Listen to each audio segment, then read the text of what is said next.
Growing up, I had dreams and aspirations, but always felt like the kid that didn't fit in. For the most part, I wasn't a bad kid, but when I made the transition into adulthood, I turned to the streets for guidance. This led to getting locked up in juvenile hall, doing time in CYA, and eventually a 120-month sentence in federal prison. I had a lot of time to think and reflect during my federal sentence, so I share with you what I learned, hoping I can positively influence someone else's life with Prison Talk. What's up, everybody? Big Herc Prison Talk.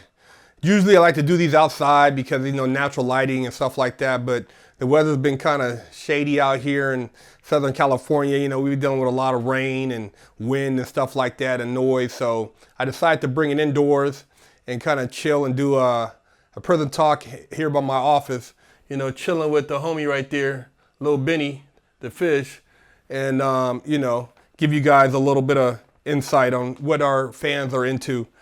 I had a question from one of our fans. He says, I want to ask you if you consider prison as a normalizing influence on those who are incarcerated in it.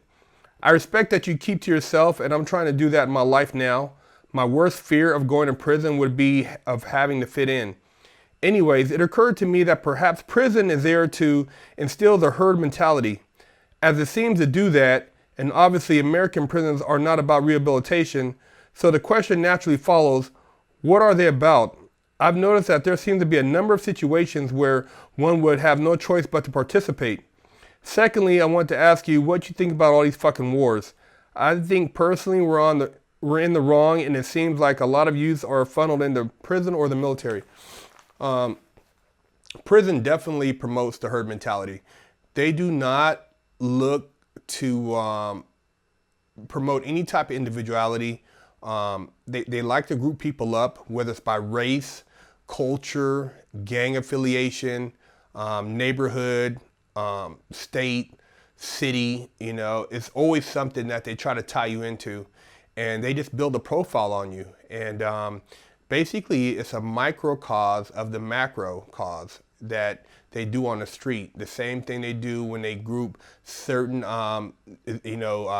certain communities, certain neighborhoods, whether it's by streets associated with certain gangs or certain cliques or certain neighborhoods. It's easier for them to kind of categorize and manage those particular areas. And it's the same thing in prison. To manage the groups, it's easier to put you with, the blacks or the Crips or the Bloods or Norteños or Sureños. So they don't look to try to, they don't really look upon, they kind of frown upon people who are, self-reliant, and it's a sad situation, but if you want to really do anything about your rehabilitation, you got to be an individual in prison, because the masses in there do not really care to see you doing better for yourself. I've had guys actually want to fight me because I was going to the law library to research my case. That's how fucking ignorant these guys are, And you have some people who actually made mistakes, made a bad choice. They, doing their time, and now they're looking to do something better for themselves when they get out. But then you have a lot of guys that go to prison and they love it. They, it's like coming back home. They got the homies in there, what I'm saying? They're doing their gangbanging thing. They're, doing their drugs. They're stealing. They're doing whatever they do, because they don't have to worry about taking care of their kids or their families. So you have a lot of that, and it's hard to kind of like separate the two because a lot of times the institutions don't separate them. They don't promote like on one side the guys who are trying to better themselves to the guys who are, so a guy who's actually trying to do something positive can get caught up.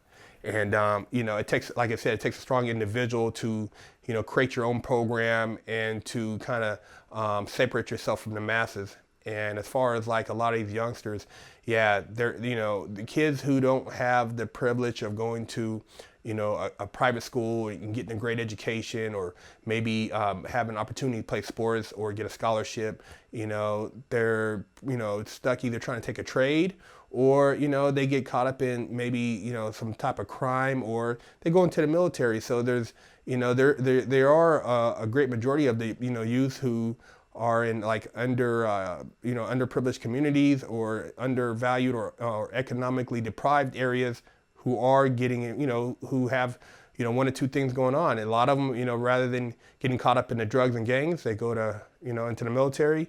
And then you have ones that just, they get involved in guns and gangs and drugs and what have you, and they end up in prison.